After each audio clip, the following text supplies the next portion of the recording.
Bonjour à toutes et à tous, et nous sommes aujourd'hui en direct avec plusieurs experts pour aborder le sujet que vous attendez, l'expatriation au Royaume-Uni. Alors, vous êtes peut-être déjà expatrié au Royaume-Uni, vous envisagez de vous expatrier au Royaume-Uni. Alors, ce webinaire est fait pour vous.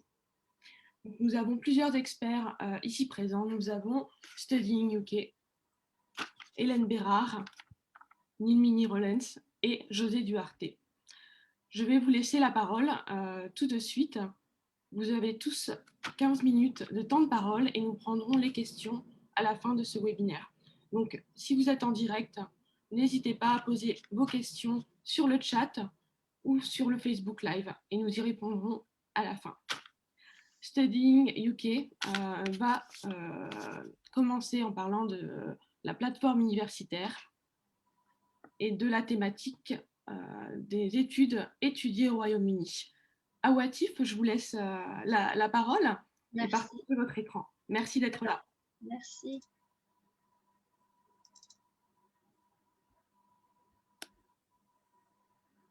So you can start, guys. Can you see our screen? Super. D'accord, merci. Okay. Yeah. Well, hello everyone.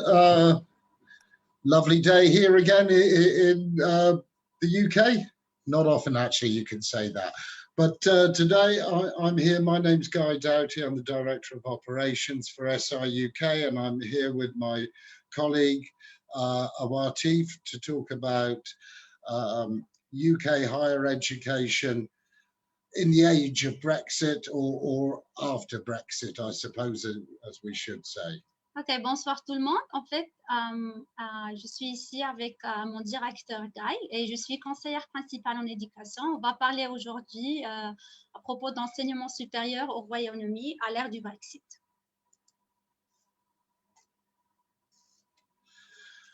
Okay, so first of all, just like to say a few words about who is SI UK and what they stand for. And SI UK is a global brand. We actually have now 64 offices in 32 countries and are probably the fastest growing education consultancy at the moment. Yeah. So, en fait, on est une marque mondiale. Comme il a mentionné mon directeur Guy, on a 64 offices et maintenant il va nous expliquer comment SIUK aide les étudiants. Okay, now we specialize in UK higher education, both universities and colleges, and we represent almost all UK universities and colleges, and we are able to send students to all UK universities and colleges. In fact, we have sent over the years students to every single one of the UK universities and almost all of the colleges. Donc, en fait, nous sommes des consultants britanniques en enseignement supérieur. On représente toutes les universités et les collèges au Royaume-Uni. Donc, on accompagne et conseille les étudiants tout dès le début de l'inscription jusqu'à la fin. Et we give support and advice for mainly international students because we understand obviously that it's a complicated process and that students who are not familiar with the British system, and that's most of the students we deal with, need some support and advice in choosing the university and in obtaining visas and things like that. We offer a complete service from a general inquiry to enrolling and moving into your accommodation. Donc, en fait, on aide plus les étudiants internationaux et on sait très bien que à faire des applications en ligne pour les étudiants internationaux, en fait, c'est un peu difficile. Donc, c'est un système totalement différent d'un francophone. Donc, notre service, c'est un service complet, donc suivi de bout en bout, demande de renseignement, l'inscription et aide au logement aussi.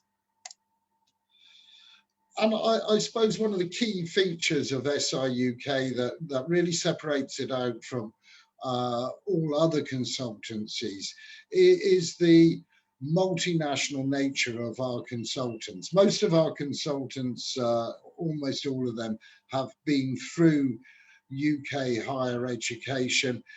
We've particularly employed people for their multilingual abilities. Watif is an excellent example of this student sat next to me. Of course, I'm British, so my language abilities are very limited. My apologies for that. You can tell I'm speaking in English. But in the office here, in this office alone in London, we speak about 35 languages. And we find that this is a tremendous help. Perhaps not so much to French students, because generally their English is an awful lot better. But for our students generally, it's a tremendous help to be able to deal with the complexities of the admissions process in their own language. Donc, comme il a mentionné, Guy, en fait, nos consultants, mes collègues, on est des consultants multilingues. Donc, on parle plusieurs langues. Comme ça facilite la tâche pour les étudiants. S'ils trouvent un peu des difficultés de parler en anglais, spécialement au début de l'inscription, comme ça, ils seront sûrs d'avoir des documents exacts, etc. Donc, ici, à notre office, on parle à peu près 20 à 35 langues, sûrement parce qu'on travaille avec le monde entier. Donc ça, c'est notre clé en fait. Et, So what I want to do first of all is to look at, well, really the current landscape, this sort of transitional period, and you know, therefore to be able to look at the potential impact of Brexit on students. And in the academic year 2019-20, you know, so from September 2019 through to July, August 2020, there were 147,800 EU students in the UK studying at higher education. And of that, France had 14,000 from France. It was the third highest individual nationality behind Spain and Italy.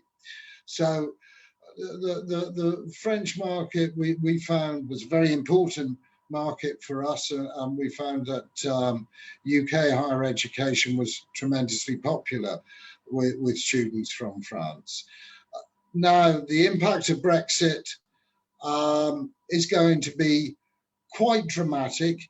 It's as yet a little bit unknown because, of course, the main principal intake is in September.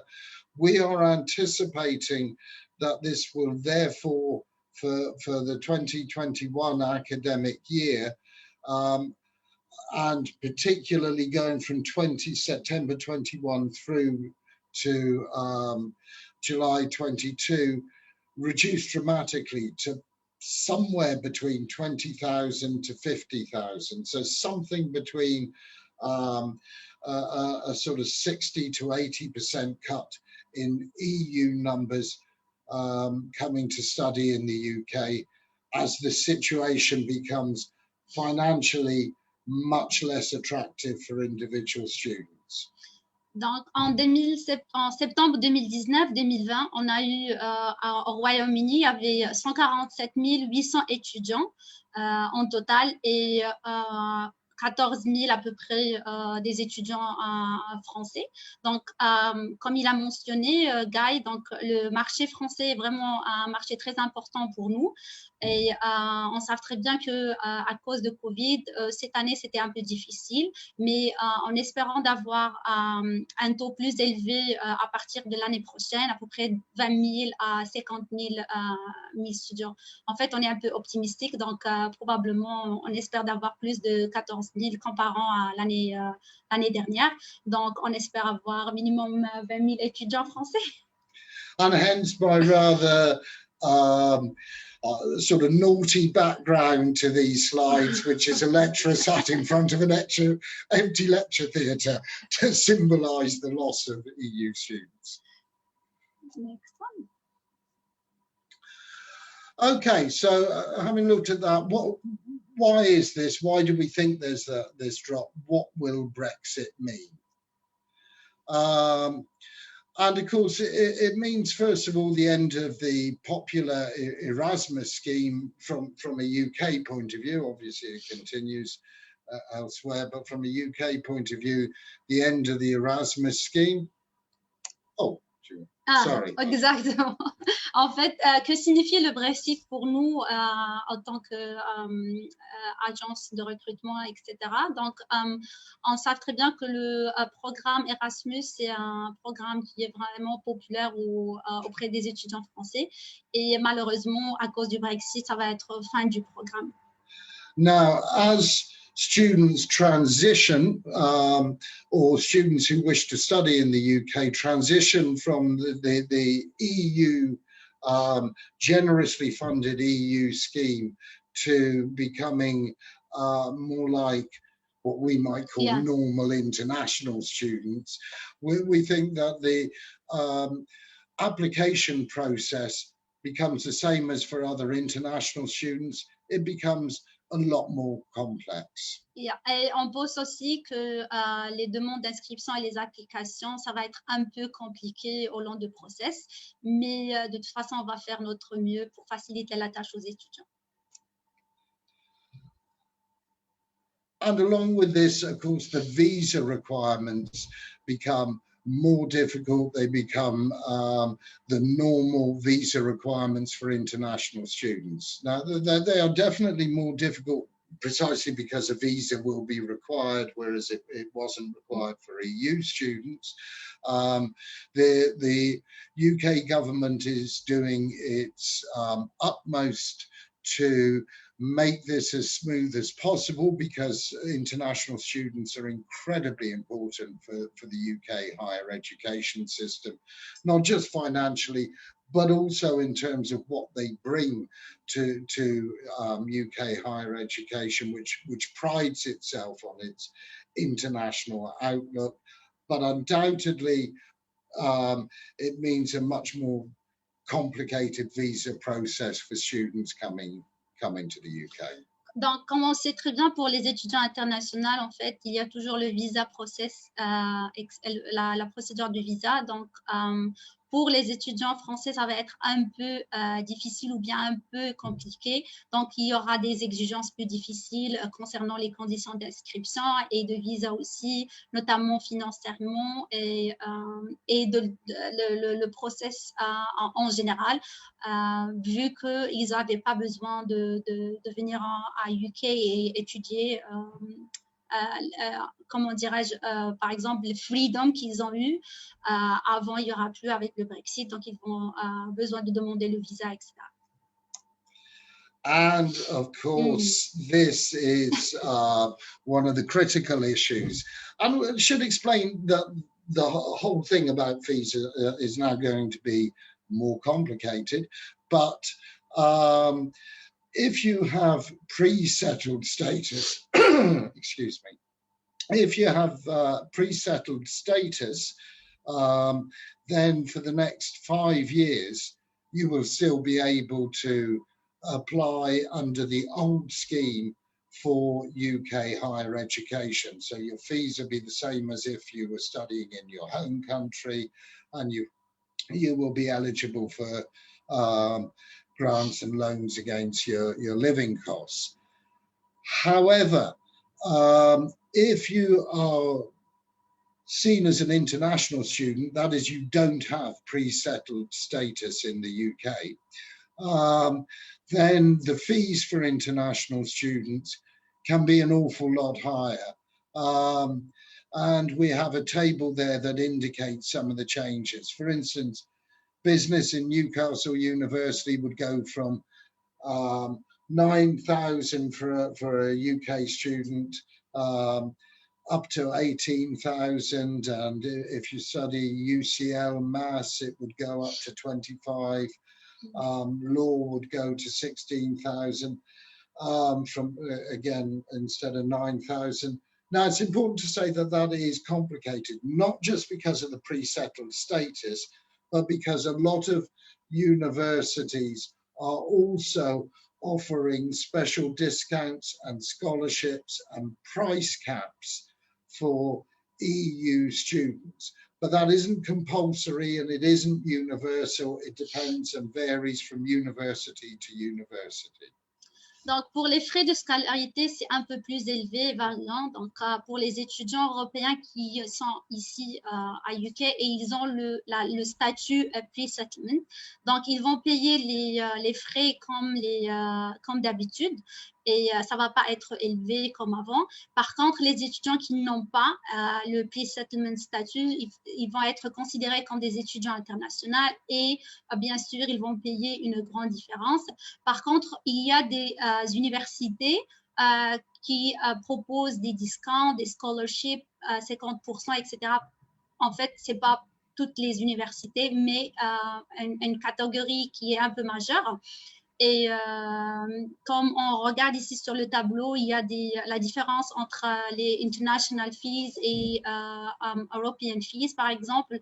Donc, pour Glasgow, Essex, UCL, Newcastle, pour les étudiants européens, c'est toujours 9 250, qui est un fees un peu fixe. Mais pour les frais internationaux, c'est un peu plus élevé. Concernant chaque université, bien sûr, ça varie entre 47, 18. Mais espérons que la plupart des universités vont faire des discounts pour les étudiants européens. So, with those complexities, we might ask, why do people continue to want to study in the UK? And indeed, actually demand for UK higher education is very strong at the moment. Partly, we're guessing there's a sort of bounce back after the pandemic, but this is a continuing feature. And of course, the main factor is the quality of higher education in the UK. UK degree is the only degree still that's recognised in every country in the world. And UK institutions are world renowned for research, professional development and graduate employment, key factors in people's choice. Donc, en fait, la qualité de l'enseignement supérieur et précisément le diplôme britannique est le seul diplôme reconnu dans tous les pays du monde et aussi réputé mondialement pour la recherche et le perfectionnement professionnel. As well as that, of course, all courses in the UK are studied in English. Probably explains why my other languages are so bad. But English is the international business language and the most widely spoken language in the world. Donc, tous les cours étudiés sont en anglais, une langue qui est vraiment la plus parlée dans le monde entier et c'est une langue des affaires internationales.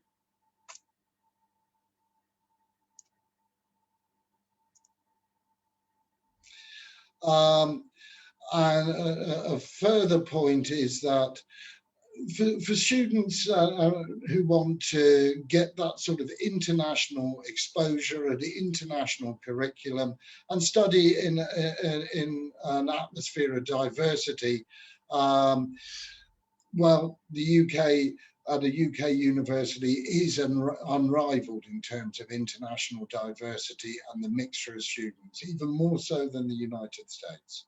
Donc, en UK, la diversité internationale au sein de l'université britannique, on peut dire, n'a pas d'égal, vu la diversité des étudiants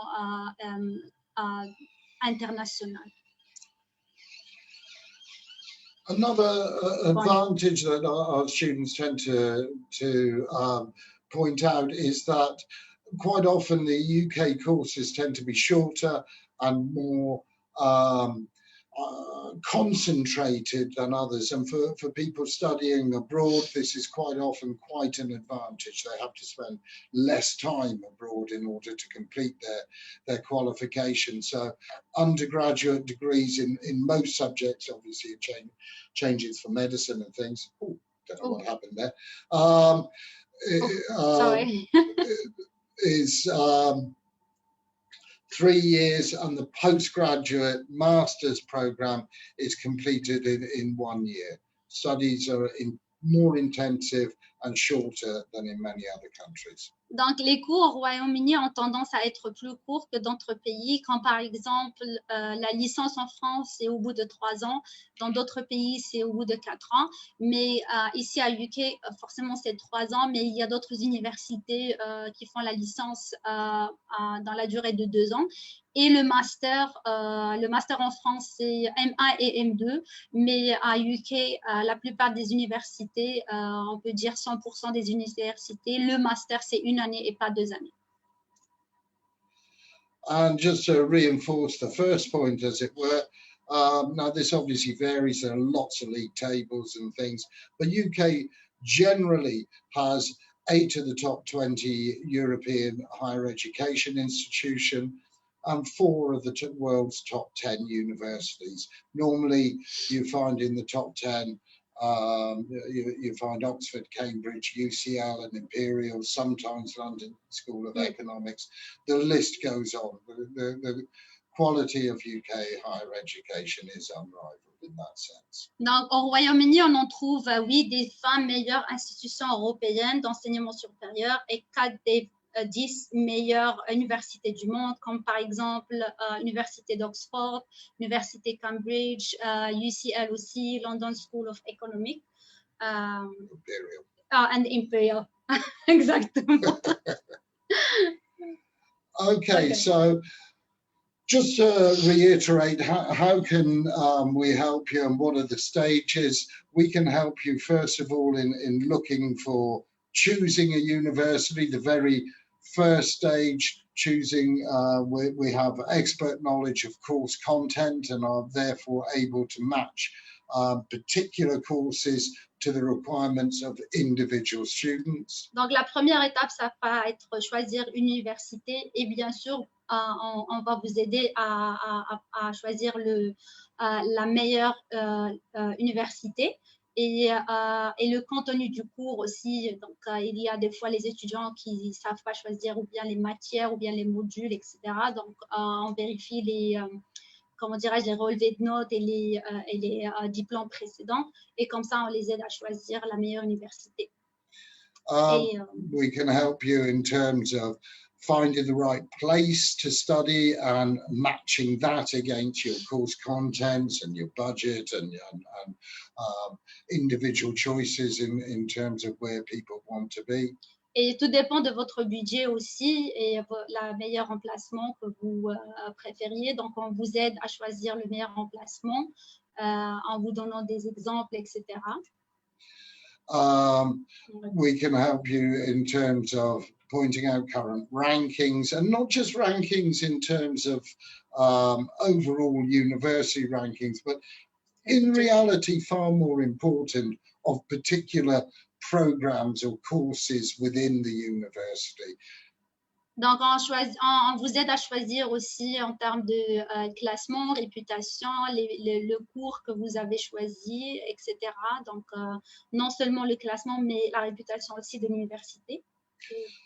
Clearly, one of our key things is on knowledge of tuition fees and also scholarships and discounts and how to apply and help students stand the best chance of getting those sort of things. Donc, on vous aide aussi en fait, on vous donne la liste des universités qui offrent par exemple des frais de scolarité un peu moins chers que les autres ou bien qu'ils ont les scholarships ou les discounts pour les étudiants européens.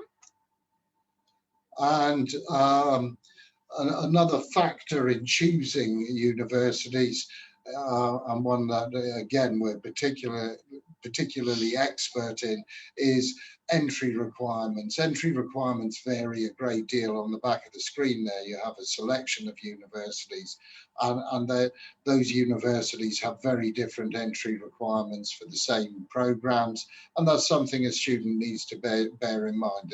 There's no point in applying to a university that's just going to reject you because you haven't met their entry requirements. Donc, bien sûr, on vous aide à choisir la meilleure université qui va vous accepter. La plupart des universités, ils ont le même programme, mais ils ont des conditions d'inscription différentes. Donc,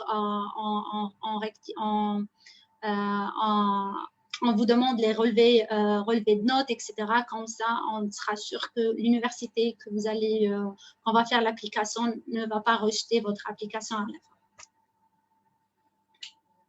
And of course, choosing a university, increasingly important in league tables, though not terribly well reflected as yet, are graduate prospects. And we can help you find the university that has the best graduate prospects for a student's particular profile. Et bien sûr, à la fin, on peut vous aider à choisir la meilleure université qui ont prospectus de carrière plus élevé que les autres. On vous remercie de votre attention. I'd just like to say thank you very much to my colleague Awati for her sterling effort with translating my appalling. No, it's fine. It's not that easy as well. Pour plus d'informations, n'hésitez pas à me contacter aussi. Donc là, c'est mon nom, le téléphone aussi, le numéro de téléphone et mon adresse email. Si vous avez besoin d'informations, n'hésitez pas à me contacter. Et merci beaucoup de votre attention. Merci, merci à Watif. Thank you. Merci pour cette intervention bilingue qui a été très appréciée. Pour ceux qui nous rejoignent en direct actuellement, vous pouvez poser vos questions via la fonction Q&A de ce Zoom ou alors sur Facebook Live. Je vais tout de suite donner la parole à Hélène et à Nimini ici présentes, qui sont toutes les deux avocates, donc l'une en droit du travail et l'autre en immigration. Et elles vont vous parler un petit peu plus amplement de vos projets d'expatriation au Royaume-Uni. Je vous laisse la parole. Merci à toutes les deux.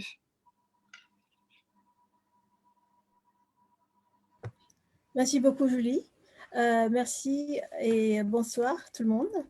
Je suis avocate d'immigration et Hélène, ma collègue, elle est avocate dans le domaine du droit de travail. Et on se disait comment on va présenter ça. Donc, on s'est dit, la meilleure façon, c'est peut-être de présenter une étude de cas. Donc, on a créé un scénario pour illustrer une situation, en espérant mieux vous expliquer comment faire une relocalisation vers l'Angleterre, vers le Royaume-Uni. Je vais essayer de partager l'écran. J'espère que ça marche. Est-ce que vous voyez l'écran? Oui, hop, voilà. Okay. Merci. OK. Donc, comme je vous ai dit, je suis avocate d'immigration, Holland Solicitors, et l'étude de cas, c'est par rapport à une société qui s'appelle Biotech Paris, société anonyme.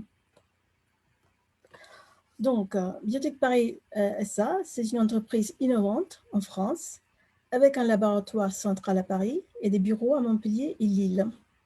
Elle avait envisagé d'ouvrir un laboratoire à Oxford. Le conseil d'administration de Biotech Paris est convaincu qu'il existe un marché important pour leurs produits au Royaume-Uni, ainsi que des possibilités de partenariat, de recherche et de développement.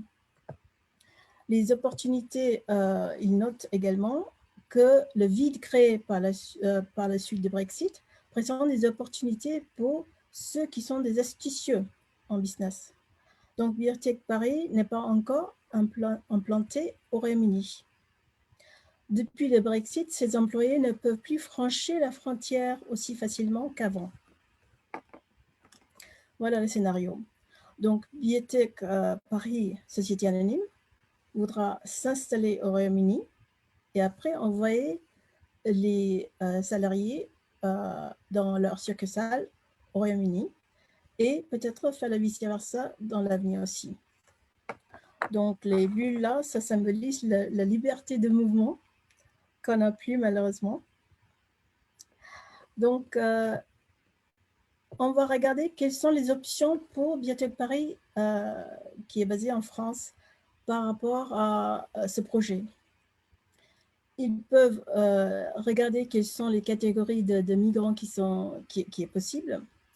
Par exemple, ils peuvent réfléchir à envoyer un représentant qui s'appelle un sole representative d'une entreprise basée à l'étranger. Et cette personne va ensuite créer une filiale ou une succursale et c'est lui qui va embaucher les salariés plus tard qui viendront de France ou d'ailleurs. Et pour ça, lui, il a besoin de créer l'entreprise au Royaume-Uni et après, il a besoin de faire une demande de ce qu'on appelle un sponsor license, une demande de licence de parrainage. Après, pour faire les transferts entre les sociétés au Royaume-Uni et en France, il aura besoin peut-être d'une licence de sponsor pour le intercompany transfer aussi. Et pour les stagiaires, peut-être il aura besoin de T5, Government Authorized Exchange, pour les travailleurs temporaires. Il y a aussi International Agreement, c'est pour les gens qui fournissent des services contractuels et des professions indépendantes. Mais la plus grande partie de leur recrutement, ça peut faire des gens qui n'ont pas besoin de sponsoriser aussi. Il y a des visas liés au travail, par exemple, ceux qui ont déjà le statut sur le EU Settlement Scheme, qui ont le pre-settled ou le settlement, eux, ils n'ont pas besoin de visa parce qu'ils auront déjà déposé une demande. Et ça, c'est la meilleure façon. Si vous êtes français, vous résidez au Royaume-Uni avant le 31 décembre 2020, s'il vous plaît, faites la demande avant la fin de ce mois. Vous n'avez que quelques semaines, 3 semaines, il me semble, jusqu'à la fin du mois. Donc, faites la demande si vous êtes éligible sur la EU Settlement Scheme. Si vous avez déjà un schéma établi de travail au Royaume-Uni alors que vous êtes basé en dehors du Royaume-Uni, vous pouvez peut-être bénéficier de ce qu'on appelle le Frontier Worker Permit. Mais il faut que ce schéma existe déjà depuis avant le 31 décembre, mais vous pouvez faire la demande maintenant ou après le 30 juin aussi. Mais il y a aussi des étudiants. Guy parlait des étudiants de France tout à l'heure.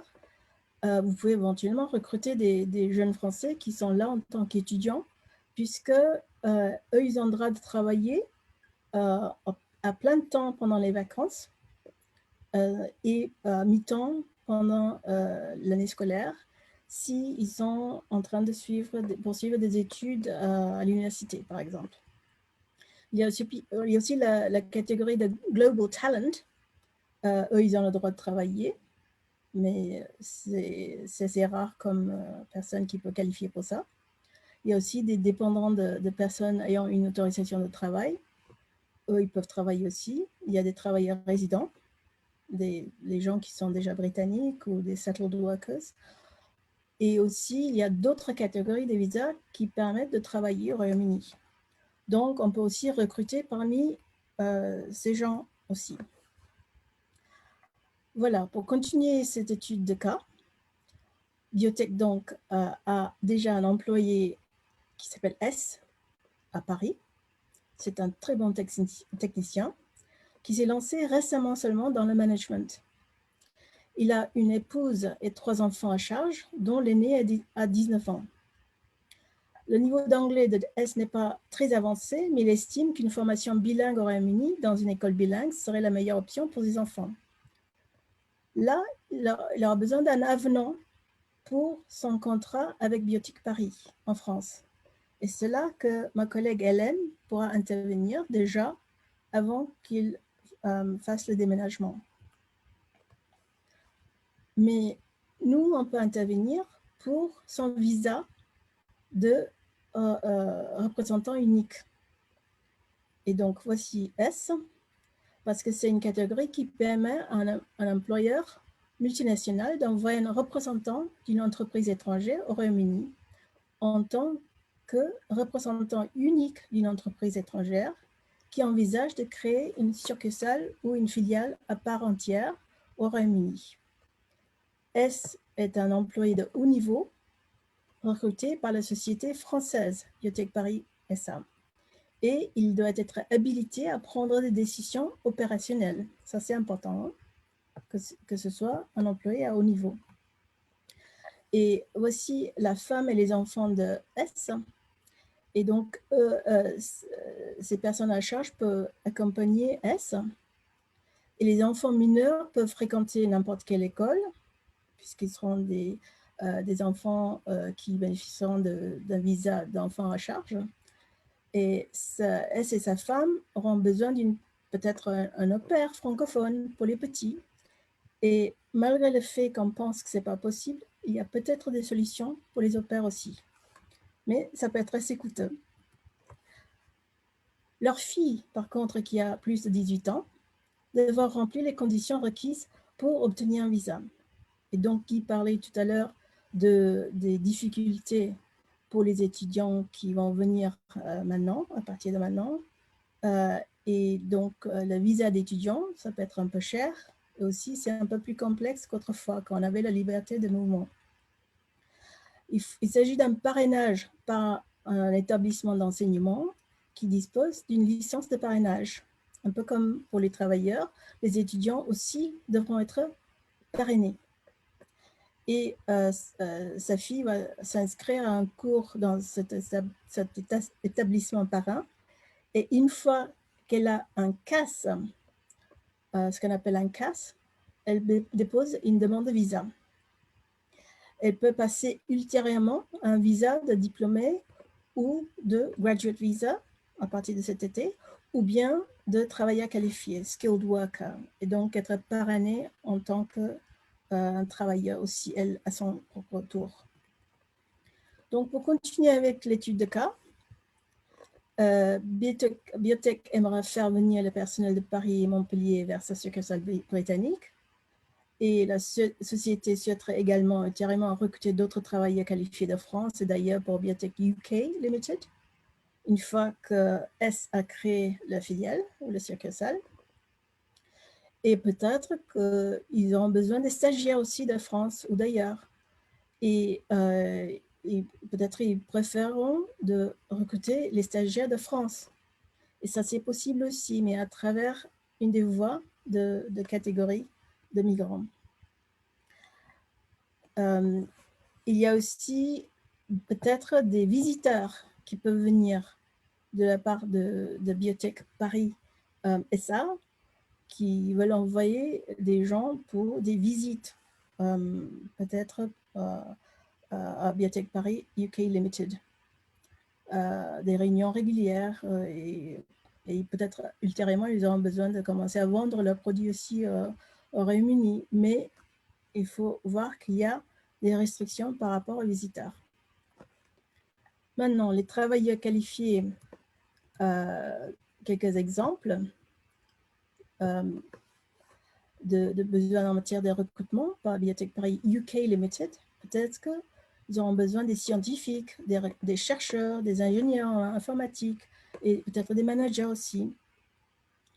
Donc, voilà quelques exemples de travailleurs qualifiés. Donc, Biotech va à S, une fois qu'il a créé la filiale succursale au Royaume-Uni, il va déposer une demande pour une licence de sponsor. Et il y a pas mal de préparations à faire par rapport à cette demande. Et après, une fois qu'ils sont licenciés, une fois qu'ils ont la licence, ils vont attribuer ce qu'on appelle un certificat de parrainage, un Certificate of Sponsorship. Et après, le salarié ou quelqu'un qui vient de France ou d'ailleurs en Europe ou ailleurs dans le monde, et cette personne va déposer une demande de visa basée sur Certificate of Sponsorship.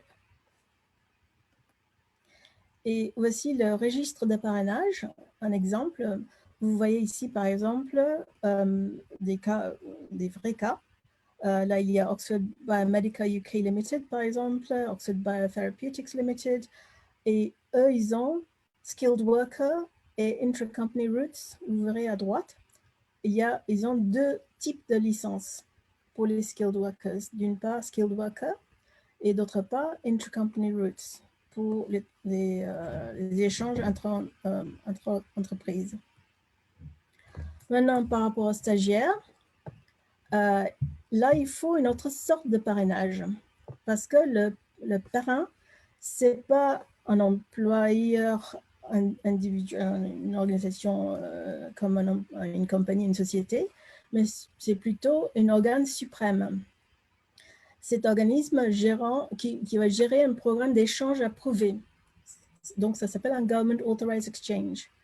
Donc, les stagiaires peuvent rester entre 12 et 24 mois. Il y a des différents projets qui sont déjà établis. Et des fois, ça peut être un établissement d'enseignement supérieur qui peut être parent aussi. Maintenant, pour les visiteurs. Donc, si Biotech a besoin d'envoyer des fois les gens qui viendront pour une courte période, il faut savoir qu'un visiteur n'a pas le droit de travailler. On n'a pas le droit de travailler. Les Français sont ce qu'on appelle les non-visa nationals. Donc, on n'a pas besoin d'un visa pour rendre visite au Royaume-Uni. Mais on n'a pas le droit de travailler avec ce visa. Donc, c'est très strict. Il faut que vous soyez au courant de ça. Et on ne peut pas effectuer un travail rémunéré ou non pour une entreprise au Royaume-Uni ou en tant que travailleur indépendant. On ne peut pas vivre au Royaume-Uni pendant de longues périodes en effectuant des visites fréquentes non plus. Et un visiteur peut faire uniquement les activités autorisées, d'une part. D'autre part, il peut aussi faire certains engagements rémunérés autorisés. Mais ça, c'est très, très, très limité. Les engagements rémunérés autorisés, c'est très limité. Donc, dans la plupart du temps, ce sera des activités autorisées que va faire le visiteur. Donc, qu'est-ce qu'il peut faire en tant que visiteur d'affaires? Un visiteur d'affaires peut poursuivre des activités générales autorisées, par exemple, assister à des réunions, des conférences, des séminaires, des entretiens. Il n'y a pas de problème. Il peut aussi négocier et signer des accords et des contrats, pas de problème. Effectuer des visites et des inspections des sites, pas de problème. Recueillir des informations pour leur emploi à l'étranger. Être informé des exigences d'un client basé au Royaume-Uni, à condition que le travail soit effectué en dehors du Royaume-Uni. Ça, ce sont des exemples des activités autorisées.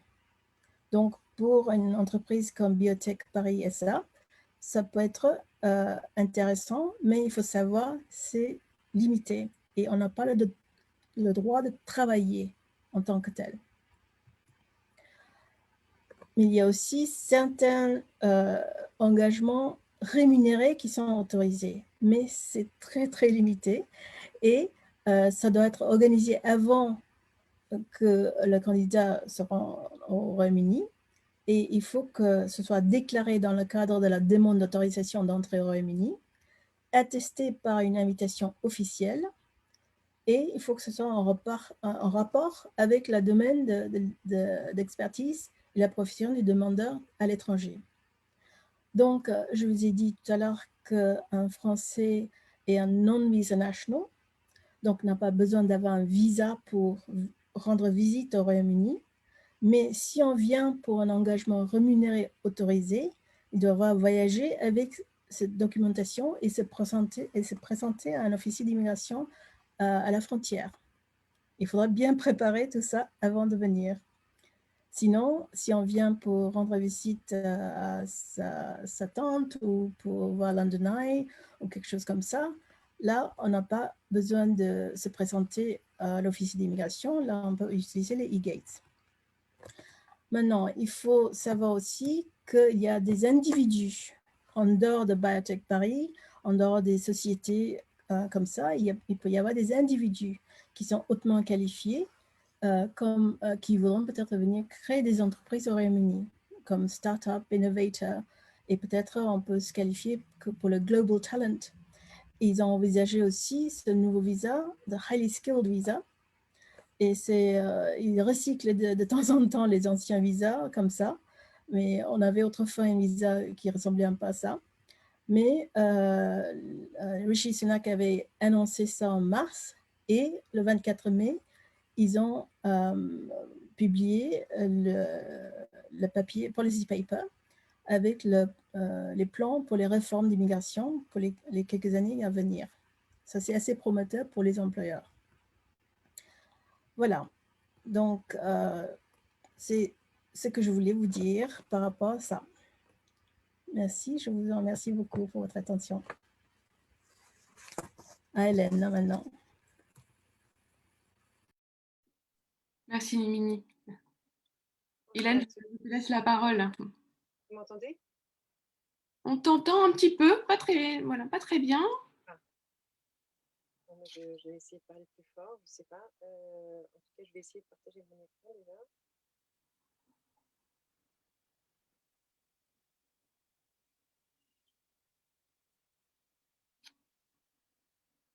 Est-ce que tu veux partager ton écran ou... Voilà, c'est ce que je suis en train de faire. Est-ce que ça marche? Oui, on le voit très bien. Super. Alors, bonjour à tous et merci à Flash Morning de nous recevoir et de nous permettre de parler ce soir. Donc, je vais parler, après le droit de l'immigration avec Mimini, je vais vous parler du droit du travail et du droit commercial, toujours dans le cadre de ce thème, entreprendre et travailler au Royaume-Uni dans l'ère post-Brexit. Oups, alors là, j'ai un souci. Ah oui, bon, ça marche, tant mieux. Et je vais reprendre cette étude de cas où il y a une société française, Biotech Paris SA, qui a un laboratoire central à Paris et des boutiques à Montpellier et Lille. Elle envisage d'ouvrir un laboratoire à Oxford qui s'appelle Biotech. Alors, j'ai vu que Mimini avait mis Biotech Paris UK Limited. Biotech Paris SA possède un salarié qui est un bon technicien et qui n'a commencé que récemment à faire du management. Ce salarié est de la société française et le salarié S. Alors, dans ce cadre, et avant même en fait que tout visa soit accordé, notre cabinet va aider la société française, Biotech Paris SA, à adapter, modifier le contrat de travail de ce salarié S qui a été choisi pour monter la filiale au Royaume-Uni, afin que son contrat de travail, en fait, on va rédiger un avenant, afin que son contrat de travail corresponde bien aux fonctions qui sont exigées du sole representative de la filiale britannique. Donc, une fois qu'on a rédigé l'avenant à son contrat de travail français et qu'il a obtenu son visa de sole representative, il va donc arriver au Royaume-Uni sur le sol britannique et dans ce cas, nous allons assister le salarié et nous allons le conseiller dans la création de la filiale. Et tout d'abord sur le type de personne morale à choisir, le type de structure. Nous allons créer la société pour eux et aussi rédiger les statuts et également ouvrir le compte bancaire de la société au Royaume-Uni.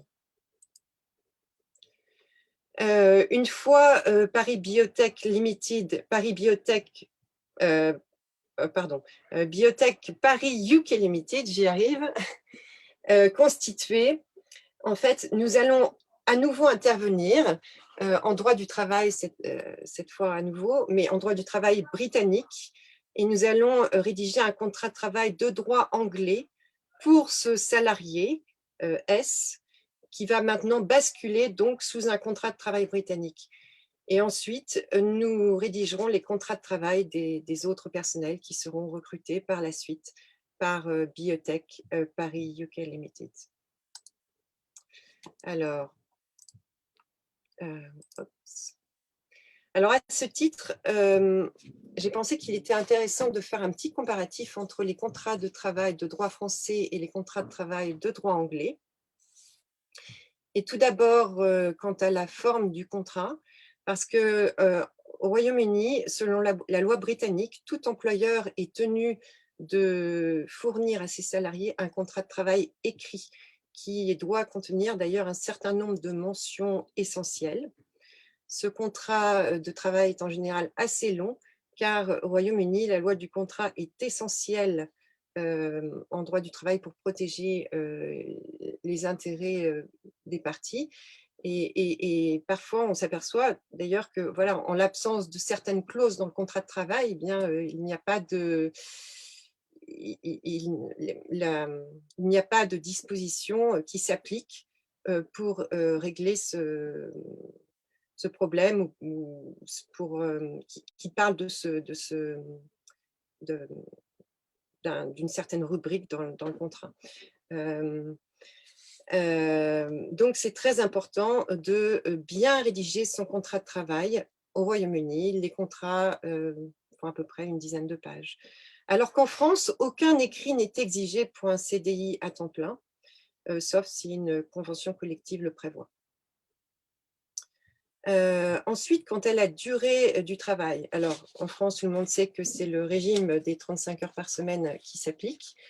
Alors, si ce régime n'existe pas au Royaume-Uni, en réalité, il y a une moyenne d'environ 38 heures de travail par semaine des salariés au Royaume-Uni, avec un maximum légal de 48 heures par semaine, cette limite pouvant être dépassée s'il y a accord entre l'employeur et le salarié. En ce qui concerne maintenant les heures supplémentaires, alors en France, on sait que les heures supplémentaires sont payées, et non seulement sont payées, mais sont majorées par rapport aux heures normales. Au Royaume-Uni, eh bien, si on précise dans le contrat de travail, en fait, si ces heures supplémentaires seront payées ou ne seront pas payées. Et ça, c'est ce que je vous disais tout à l'heure, en fait, par rapport au contrat de travail écrit, il faut le préciser au contrat de travail. Et on s'aperçoit que dans énormément de cas, les contrats de travail au Royaume-Uni précisent que les heures supplémentaires ne sont pas payées, ne sont pas indemnisées. Enfin, en ce qui concerne les vacances, alors en France, la durée légale des congés payés est de 5 semaines, sauf bien évidemment s'il y a une convention collective qui va autoriser des jours de congés supplémentaires. Au Royaume-Uni, il y a 28 jours de congés payés au minimum par an. C'est le minimum légal. Mais l'employeur peut étendre ce droit aux congés payés en accordant des jours de congés supplémentaires. Voilà. Alors, je reviens à l'étude de cas, mais cette fois-ci, c'est une étude de cas différente. Donc, dans la première étude de cas qu'on a analysée avec Nilmini, il y avait une société française qui voulait créer une filiale, donc une autre personne morale, une filiale au Royaume-Uni de Biotech Paris SA. Ici, dans ce cas de figure, Biotech Paris SA est toujours une entreprise innovante en France avec un laboratoire central à Paris, des boutiques à Montpellier et Lille. Et elle souhaite élargir son activité dans le domaine de la santé. Et elle est en pourparlers, en négociation pour le rachat d'une société qui existe déjà, basée à Londres, et qui vend des produits végétaliens. Alors, il existe deux façons différentes d'acheter une entreprise au Royaume-Uni. Le rachat des actions, d'une part, et le rachat des actifs, d'autre part. Alors, la principale différence entre ces deux techniques réside dans le fait qu'un rachat d'actions entraîne une prise de contrôle de la société, incluant aussi ses passifs, alors qu'un rachat d'actifs concerne seulement les éléments qui figurent dans le contrat. Donc, par exemple, il ne peut y avoir que des éléments d'actifs et pas d'éléments de passifs. Alors, quels sont les avantages ou inconvénients de chacune de ces techniques? Pourquoi choisir l'une technique ou l'autre technique? Alors, il y a tout d'abord des aspects fiscaux, puis aussi des aspects pratiques. En ce qui concerne les aspects fiscaux, Alors, tout d'abord, dans un rachat d'actions, il y a obligation de payer des droits d'enregistrement qui s'élèvent à 0,5% du prix d'acquisition des actions. En général, ce montant est à payer par l'acquéreur. En ce qui concerne le rachat d'actifs, en revanche, l'imposition dépend des éléments qui sont cédés, qui vont être cédés dans le cadre du contrat. Donc, il est possible de négocier donc entre le vendeur et l'acheteur afin de trouver le meilleur compromis fiscal pour l'acheteur ou pour le vendeur. Enfin, il faut savoir que la TVA n'est pas redevable pour une cession d'actions, mais elle l'est évidemment pour une cession d'actifs. Alors maintenant, les aspects pratiques, est-ce qu'il y a des aspects pratiques qui permettraient de choisir une technique plutôt qu'une autre? Alors tout d'abord, le rachat d'actions est intéressant dans le sens où on achète une société qui existe déjà, en fait. Donc la société, elle va rester telle qu'elle, avec son nom commercial, son logo, etc. Et donc on peut tout de suite utiliser et conserver le nom commercial de la société sans avoir à en négocier la reprise, comme ça pourrait être le cas si c'était une cession d'actifs. Également, un autre avantage de la cession d'actions, toujours parce que on rachète une société qui existe déjà dans son entier et la société continuera à exister, c'est que cette société, si elle fait l'objet d'une réglementation particulière, si l'activité fait l'objet d'une réglementation particulière, eh bien, une cession d'actifs nécessitera la demande de nouvelles autorisations, alors que si on fait une cession d'actions, eh bien, on conserve bien sûr, la société conserve les licences, les autorisations déjà acquises. Donc, par exemple, dans le cadre d'une société qui vendrait de la nourriture ou qui fabriquerait de la nourriture la nourriture végétalienne, comme c'était le cas de l'étude de cas numéro 2, il y a des licences à obtenir auprès du council, de l'autorité locale. Donc, si on procède par cession d'actions, on n'a pas besoin de redemander, de refaire une demande d'autorisation. Alors maintenant, quels sont les avantages de la cession d'actifs? Bien évidemment, il y en a aussi, c'est que dans la cession d'actifs, on choisit, l'acquéreur, il choisit ce qu'il veut racheter. Donc, il va choisir s'il veut négocier avec le vendeur de racheter certaines dettes et créances de la société. Il choisit ce qu'il veut reprendre. Donc, c'est un avantage non négociable. Alors que dans le cas d'une cession d'actions, eh bien évidemment, on reprend la société telle qu'elle est avec tout son passif et tout son actif, mais aussi toutes ses dettes, tout son passif. Voilà. Alors, oups. Mais je vous remercie de m'avoir écouté. Et je vais laisser la parole à José maintenant, qui va nous parler un petit peu plus de fiscalité dans le cadre peut-être de la création d'une filiale au Royaume-Uni et puis aussi la fiscalité des particuliers.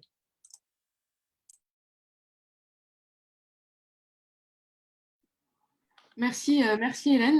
Merci. Tu peux enlever ton partage d'écran et on peut laisser la parole à José qui va nous parler de l'expatriation autour d'un projet économique.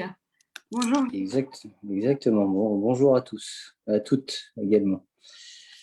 Je vais rebondir un petit peu sur les exemples qui ont été évoqués avec l'exemple de la société qui s'implante au Royaume-Uni. Effectivement, la fiscalité est un élément important quand on est dans cette situation-là de basculement d'un pays à l'autre. Donc, les cas qui ont été évoqués sont assez explicites. Souvent, dans le cadre du lancement d'une activité au Royaume-Uni, on a des acteurs qui peuvent venir de France.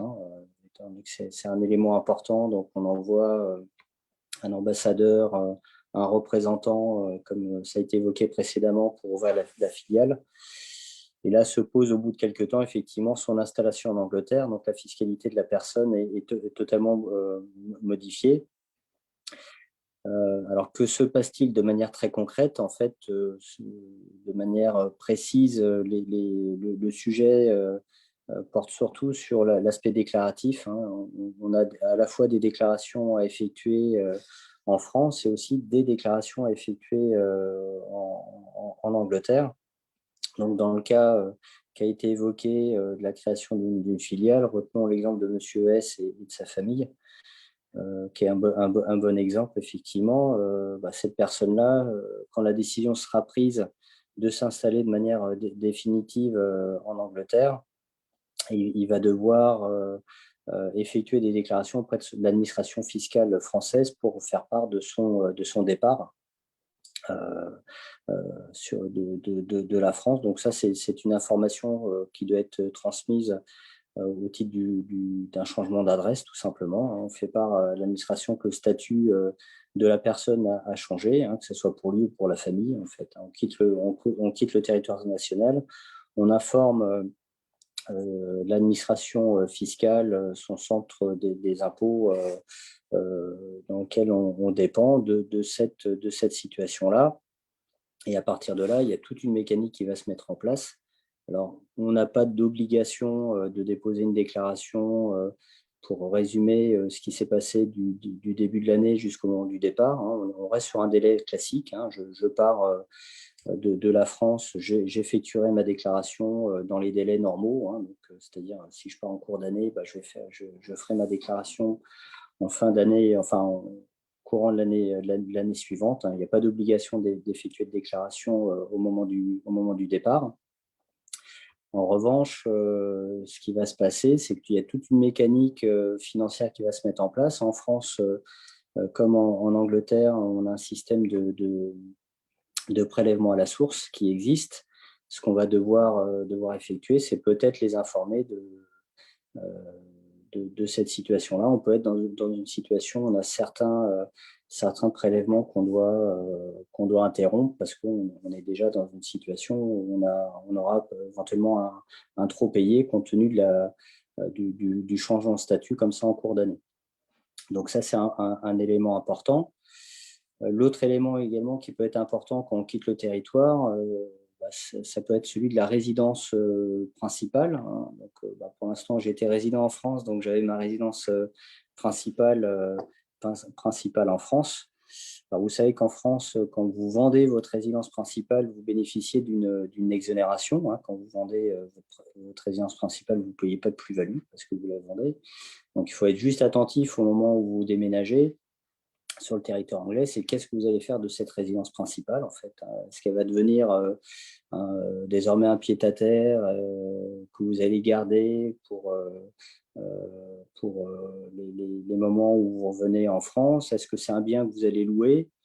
En tout cas, si vous décidez de le vendre, il faut vraiment être attentif à bien montrer à l'administration que vous avez déjà engagé une procédure de vente auprès d'agences et ainsi de suite pour matérialiser qu'effectivement votre intention était de vendre cette résidence pour pouvoir bénéficier de cette exonération de plus-value au moment où vous quittez le territoire français, et parce que quand vous allez vendre cette maison, vraisemblablement, vous serez déjà en Angleterre, donc qu'il n'y ait pas de confusion là-dessus et qu'on ne puisse pas remettre en cause cette exonération de votre résidence principale. Donc ça, c'est vraiment un élément important de bien matérialiser effectivement cette volonté de vendre la résidence principale pour pouvoir bénéficier de cette exonération, et qu'on fasse la vente dans un délai raisonnable et pas un délai très très éloigné, pour pas qu'on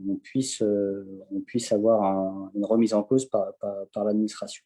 Si ce n'est pas le cas, imaginons que la décision n'ait pas été prise immédiatement, que vous avez hésité, que le bien n'ait pas été en vente, au moment où vous vendrez, quand vous serez en Angleterre, votre résidence principale sera taxée comme la vente d'un bien immobilier. Et là, on arrivera sur une taxation qui peut être importante, étant donné qu'on parle d'un taux de 19%, plus les contributions sociales, parce que comme l'Angleterre maintenant n'est plus dans l'Union européenne. Il y a toutes les problématiques de la taxation des non-résidents qui s'appliquent. Et donc, il faut risquer d'avoir une imposition qui peut être importante, alors qu'au départ, il n'y en avait pas. Donc ça, c'est un élément vraiment important auquel il faut être attentif quand vous déménagez. Après, dans le cas particulier de Monsieur S et de sa famille, imaginons que Monsieur S et sa famille également aient des revenus par ailleurs. Hein, quand ils étaient en France, ils avaient investi un peu dans l'immobilier, et ils avaient commencé effectivement à se constituer un petit peu de patrimoine et un peu de revenus pour plus tard. Il se peut qu'ils continuent à percevoir des revenus de source française au moment de leur séjour ou de leur nouvelle vie en Angleterre. Donc là également, il y a une mécanique qui va se mettre en place parce que c'est des revenus qui continueront à être taxés en France. La seule différence, c'est qu'on va changer un petit peu de cadre fiscal. On va être considéré non plus cette fois-ci comme résident et vous dépendiez précédemment de votre centre des impôts local. Là, vous allez être, Monsieur S va dépendre du centre des impôts des non-résidents. Donc, c'est un centre qui est totalement dédié à des situations comme la sienne, où effectivement, vous n'êtes plus résident du territoire français, mais vous gardez quand même des revenus de source française. Donc là, on va vous obliger effectivement à déposer une déclaration au centre des non-résidents, en fait. Donc, dans le cas particulier de Monsieur S et de sa famille qui a quitté le territoire, on va dire en 2021, Hélène lui a constitué la filiale. Monsieur S est tout content, il a ses visas parce que tout ça a été géré par nos avocats préférés. Effectivement, on va se retrouver avec Monsieur S qui va avoir deux déclarations à faire, hein, une auprès de son centre des impôts, alors toujours dans les délais, hein, il n'y a pas d'anticipation à avoir. Il va devoir effectuer une déclaration auprès de son centre des impôts auquel il avait eu l'habitude de déclarer ses revenus pour la période jusqu'au départ au Royaume-Uni. Et après, pour la partie qui suit, imaginons qu'il lui reste des revenus de source française, il devra déposer une déclaration auprès des non-résidents. En fait. Donc, voilà. Donc, ça, c'est un sujet qui est important, vraiment de bien suivre cette mécanique-là, d'être attentif dans les déclarations qu'on fera, et de bien vérifier qu'au moment du dépôt de la déclaration, tout soit bien fait, c'est-à-dire à la fois le changement d'adresse, à la fois la bonne déclaration au bon centre, pour pas qu'il y ait de confusion. Généralement, il y a beaucoup de confusion qui existe autour de ces thématiques-là, parce que les choses n'ont pas forcément été faites aux bons endroits, et ça crée effectivement, là, la mécanique de l'administration se met en place, et ça peut créer des confusions. Donc, ça, c'est un élément qui est important. Pour certaines personnes, alors c'est des cas qu'on retrouve aussi fréquemment, et dans des situations, on peut avoir des personnes qui partent du territoire français avec un patrimoine déjà conséquent, c'est-à-dire départ dans des sociétés. Ça peut exister. Hein. Il faut rappeler qu'en France avait été mis en place une exit tax il y a quelques années en arrière, où à partir du moment où vous avez une valeur de droits sociaux qui représente 800 000 €, ou si vous détenez des participations à hauteur de 50%, de manière résumée, hein, sans trop rentrer dans le détail d'une société, et vous pouvez être dans l'obligation d'effectuer une déclaration en fait, auprès de l'administration pour faire une photo un petit peu de ce que vous détenez avant de partir, pour au moment où vous les revendrez, en fait, avoir une taxation qui est figée, en fait. Hein. On va figer les choses avec les règles qui existaient au moment du départ, pour qu'au moment où vous revendrez vos parts, l'impôt revienne à la France au moment où se dénouera l'opération de cession de vos parts, en fait. Donc ça, c'est un élément aussi important. Alors, on parle d'un montant de patrimoine financier déjà un petit peu conséquent, mais ça peut concerner certaines personnes qui peuvent garder des participations d'une société française et qui vont s'installer en Angleterre dans le cadre d'un autre projet. Ça peut arriver, ça arrive fréquemment. Et donc ça, c'est un élément important. Donc derrière, il y a toute une mécanique qui se met en place déclarative. Hein. Donc en plus de ce que je vous ai dit précédemment, il y a aussi cette déclaration-là à faire. Et il peut arriver, ce qui va un peu avec la détermination du calcul de l'impôt que je devrais payer au moment où je vendrai ces parts, que je doive garantir financièrement, effectivement, le montant de l'impôt. Donc ça, c'est aussi un élément important qu'il faut anticiper. Donc, vous voyez que, comme on le disait tout à l'heure, que ce soit pour les visas ou que ce soit pour la création de société ou pour le contrat de travail, hein, effectivement, il faut un peu d'anticipation pour bien préparer les choses, pour ne pas être dans la précipitation et découvrir les trucs au fur et à mesure que ça se passe, parce qu'il y a des fois des choses qui peuvent avoir des conséquences importantes, que ce soit dans le contrat de travail, comme disait Hélène, ou en fiscalité, comme vous pouvez l'imaginer. Voilà. Dans le cas alors juste pour faire un lien peut-être un petit peu avec la situation du tout début, des parents qui ont des enfants qui partent faire leurs études en Angleterre, et les parents restent en France et leurs enfants partent faire des études en Angleterre, les étudiants restent toujours rattachables au foyer fiscal français. Hein. Ce n'est pas parce que vous avez des enfants qui sont partis faire des études en Angleterre que vous ne pouvez pas les rattacher à votre foyer fiscal et bénéficier des réductions en tant qu'étudiant. Il y a des petites réductions, comme vous le savez, pour les enfants qui font des études supérieures. Au-delà de la demi-part supplémentaire et de la réduction, il y a aussi la réduction, pardon, et vous pouvez continuer à en bénéficier si vos enfants vont faire des études dans des très belles écoles en Angleterre, comme l'a dit la personne au tout début. Voilà, donc c'est pas remis en cause. Laissez vos enfants aller étudier en Angleterre, vous ne perdez pas de déduction fiscale. Il ne faut pas les brider pour ça.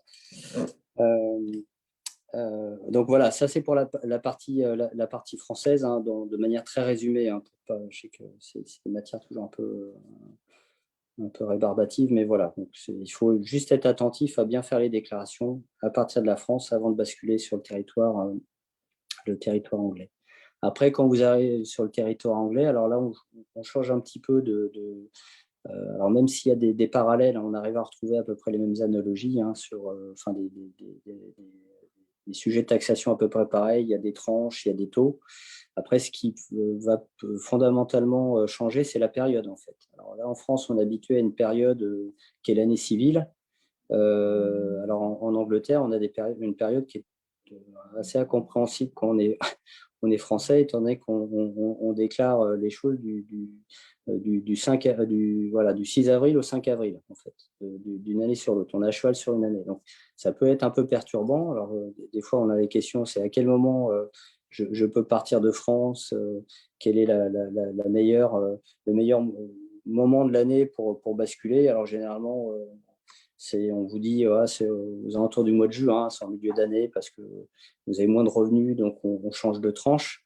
Alors ça vaut pour la fiscalité, la fiscalité française. Après, quand vous basculez de l'autre côté, il faut savoir que vous rentrez dans une nouvelle période fiscale qui n'est pas calée sur l'année civile en fait. Donc voilà, faut juste l'intégrer un petit peu. Donc ça, c'est le point peut-être le plus marquant. Sur le reste, on retrouve un environnement. Alors, quand vous êtes salarié, hein, que vous connaissez, c'est-à-dire que vous avez un système de prélèvement à la source qui existe également. Alors, tout ça, quand vous mettez en place au moment de la création de la société, si on reprend l'exemple évoqué tout à l'heure, en fait, au moment où vous immatriculez la société, on fait toutes les immatriculations, effectivement, pour que l'employeur puisse faire les déclarations qu'il faut. Et à partir de là, quand vous rentrez dans le système, alors tout ça se fait de manière automatisée, un peu comme en France. Hein, donc on retrouve à peu près les mêmes choses, où un taux vous est attribué et vous rentrez dans un système de prélèvement à la source, où à la fin, effectivement, votre employeur, à la fin de la période, on va dire là le 31 mars, hein, parce que pour tout ce qui est salaire, effectivement, on ne va pas s'amuser à saucissonner le bulletin de salaire du mois d'avril, on va rattacher 5 jours. Hein, donc on reste calé au 31 mars, et là vous avez l'employeur qui vous donne c'est un P60, mais c'est on va dire un imprimé fiscal qui résume la rémunération que vous avez eue sur la période. pour que vous puissiez faire votre déclaration. Donc, généralement, voilà, tout ça se fait de manière automatique. Il faut juste vérifier que les choses se fassent bien sur cette première année. Et comme vous voyez, on retrouve des parallèles avec ce système de retenue à la source qui s'est généralisé. La France était un petit peu en retard parce que ce système a été mis en place il y a quelques années. Il existait déjà au Royaume-Uni. Donc, voilà. Donc, on retrouve des mécaniques qu'on connaît déjà en France. Voilà.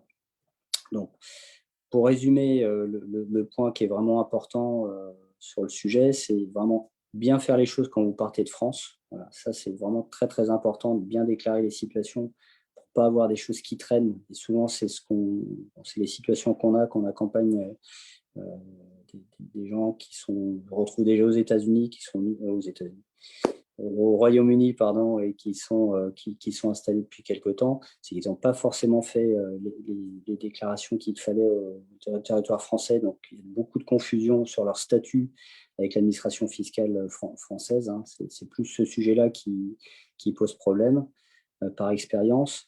Et l'autre sujet qui est souvent parfois négligé, c'est la photo exacte du patrimoine de la personne quand on part, c'est-à-dire qu'est-ce que j'ai, qu'est-ce que je dois faire avec, l'histoire de la résidence principale. On a eu à traiter des sujets où les gens de totale bonne foi pensaient qu'effectivement, leur résidence principale était toujours leur résidence principale et qu'ils avaient le temps pour prendre une décision. Alors, s'ils ne sont pas attentifs, l'administration fiscale française peut remettre en cause tout ça et ils se retrouvent à payer un impôt qu'ils n'avaient pas du tout prévu au départ. Et ça peut être assez perturbant et même financièrement assez choquant parce qu'on se retrouve à payer quelque chose qu'on n'avait pas prévu de payer à l'origine. Pareil, vraiment être attentif à ça, donc bien le préparer. Et là, c'est de profiter de tous les conseils que vous avez autour de vous pour effectivement bien poser les sujets et bien accompagner la personne qui s'expatrie, qui va lancer ce projet-là en Angleterre. Plus elle sera sereine sur ces sujets-là, plus elle sera concentrée dans le développement et le succès de l'entreprise, plutôt qu'elle perde du temps sur les aspects fiscaux. Donc, c'est pour ça que vous avez ces experts présents aujourd'hui pour vous accompagner sur ces sujets. Voilà. Merci beaucoup. Et si vous avez des questions, je suis à votre disposition, bien évidemment. Merci, José, pour cette intervention. Alors, oui, on a des questions. Alors, on a dépassé le délai du webinaire, donc on ne va pas pouvoir en prendre beaucoup. C'est un sujet très, très complexe, très vaste hein, quand on parle d'expatriation au Royaume-Uni. Donc, on a essayé de vous donner le maximum d'informations possibles. Et on va passer tout de suite à quelques questions. Ralph demande, il déménage en août avec sa famille sans être certain de trouver du travail avant son départ. Quel visa il doit utiliser pour son déménagement? Il part au Royaume-Uni. Alors, Nimini, ton son n'est pas activé. Alors, pardon, il vient en août, c'est ça, pour la première fois, avec sa famille, ouais. Et il n'a pas encore trouvé un travail? Non, il n'a pas encore de travail. Ok, donc ce que je dirais, s'il n'a pas résidé au Royaume-Uni avant le 31 décembre 2020, donc s'il ne qualifie pas sous le EU Settlement Scheme, ok, on va présumer ça, à ce moment-là, il faudra déjà trouver un travail qui a un niveau, au moins niveau bac, hein, c'est level 3, niveau 3. Mais ceci étant dit, on peut venir passer des entretiens en tant que visiteur. Comme on avait dit, les Français sont des non-visa nationals, donc on peut venir passer des entretiens. Mais on ne peut pas commencer à travailler. Si on est visiteur, on est là pour une visite. Il faudra qu'il rentre en France et il revienne avec un visa pour un skilled worker visa. Donc, il faudra qu'il soit sponsorisé pour skilled worker à ce niveau-là, avec un salaire minimum. Et il faudra qu'il revienne avec sa famille à ce moment-là. Mais pour rendre visite, il n'y a pas de problème. Sinon, il y a d'autres catégories aussi. Hein. Ça dépend, chaque cas, c'est différent. Ça dépend de son cas, ses diplômes, ses moyens, tout ça. Donc, c'est un peu difficile à dire comme ça. Mais en tant que visiteur, il ne peut pas rester au-delà de 6 mois. D'accord. Et par rapport aux stagiaires, on a eu pas mal de questions avant et pendant le webinaire. Un stagiaire français qui veut faire un stage au Royaume-Uni? Ok. Maintenant, les stagiaires, c'est vrai que c'est une question assez courante. J'ai parlé tout à l'heure de T5 Government Authorized Exchange. Donc, il existe des programmes prévus qui sont autorisés par le gouvernement britannique et on peut s'inscrire à ces programmes-là.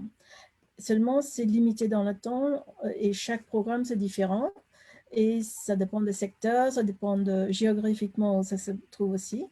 Et l'employeur peut s'inscrire avec une de ces organes suprêmes pour avoir un certificat de sponsorship pour T5 Government Authorized Exchange.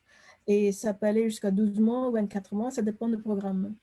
Et ça peut être un peu plus cher que des stagiaires autrefois, parce que, par exemple, il y a un programme là où on doit payer 750 livres pour le premier certificat de sponsorship. Et donc, il y a comme ça des frais à payer, il faut avoir des normes, il faut payer un salaire minimum. Donc, il y a pas mal de conditions à remplir avant d'avoir accès aux stagiaires. C'est vrai que c'est une question qui est très très fréquente. Une dernière question, Cécile. Alors, elle écrit en anglais. On a pas mal de personnes qui nous posent des questions en anglais. Donc, on a mon public anglais, c'est intéressant.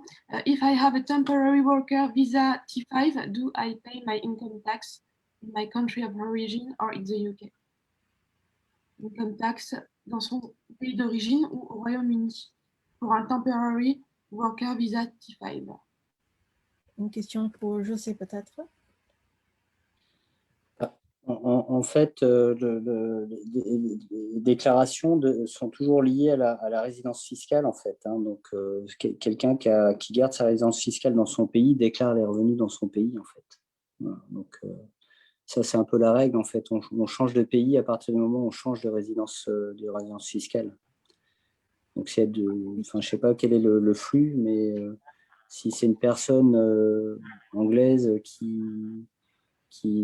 bascule du côté français. Alors, on voit là, le thème, c'est côté français, côté anglais, par exemple. Alors, quelqu'un qui est en France et qui bascule en Angleterre, tant que sa résidence fiscale n'est pas en Angleterre,